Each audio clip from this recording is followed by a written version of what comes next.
एक बार एक किसान था। वो खेती तो करता पर प्रकृति से परेशान हो गया था। उसने एक दिन भगवान शिव को पुकारा और शिव उस किसान के सामने प्रकट हो गए। शिव ने उस किसान से पूछा कि तुमने मेरा आह्वान क्यों किया। उस किसान ने कहा, हे महादेव, मैं इस प्रकृति की मनमानियों से परेशान हो गया हूं। कभी बारिश, कभी धूप, ये कभी भी आ जाती है।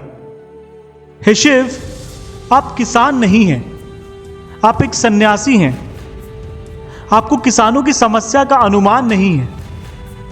आपको नहीं पता कि हम किसानों को कितनी परेशानी आती है खेती करने में। आप प्रकृति को मेरे हाथों में सौंप दो, क्योंकि मैं एक किसान हूं।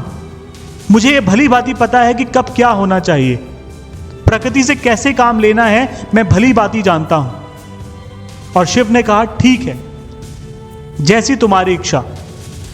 और शिव तथास्तु कह के वहां से चले गए। वो किसान अब खेती के लिए तैयारी करने लगा। उसने अपने खेत में मक्के की फसल बो दी। वो जब चाहता बारिश होती, वो जब चाहता धूप निकलती। ये देख वो बहुत खुश होता। प्रकृति उस किसान के मन मुताबिक काम कर रही थी और मक्के की बहुत शानदार फसल तैयार हुई। ये देख के वो किसान और खुश हुआ और मन ही मन सोचता कि देखा, मेरा निर्णय सही था। प्रकृति किसान के अधीन ही होनी चाहिए।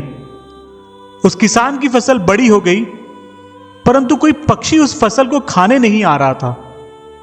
जब उस किसान ने फसल को देखा तो फसल तो हरी भरी थी, परंतु उसमें कोई दाना नहीं था। उसको लगा, ये क्या हो गया, मैंने क्या गलती कर दी, मैंने सब कुछ तो सही किया था। उस किसान को कुछ समझ नहीं आ रहा था। वो फिर महादेव के पास कैलाश चला गया। शिव उस समय ध्यान में लीन थे। वो भगवान शिव की आंखें खोलने का इंतजार करता रहा और मन ही मन सोचता रहा कि मुझसे क्या गलती हुई है। जब शिव ने आंखें खोली और उस किसान को अपने सामने पाया तो उन्होंने पूछा, क्या हुआ, तुम क्यों आए हो? उस किसान ने कहा, महादेव, मैंने सब कुछ सही किया, परंतु मेरी फसल में दाना नहीं आया। ऐसा कह के वो किसान रोने लगा।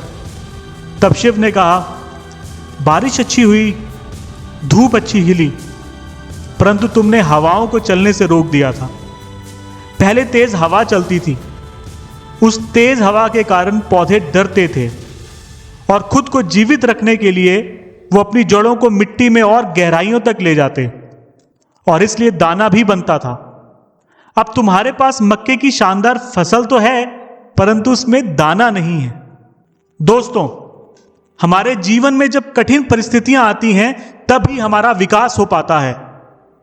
हम तभी अपने जीवन में कुछ बड़ा कर पाते हैं। यह हमारे ऊपर निर्भर करता है कि हम उन कठिन परिस्थितियों के कारण मजबूत बनते हैं, सफल होते हैं, या उन्हें अपनी असफलताओं का कारण मानते हुए सिर्फ रोते रहते हैं। यह निर्णय आपको करना है, यह चुनाव आपको करना है। अगर आपको भी यह कहानी पसंद आई है तो चैनल को सब्सक्राइब करें और आप अपने विचार कमेंट बॉक्स में लिखकर मुझे बताएं। धन्यवाद।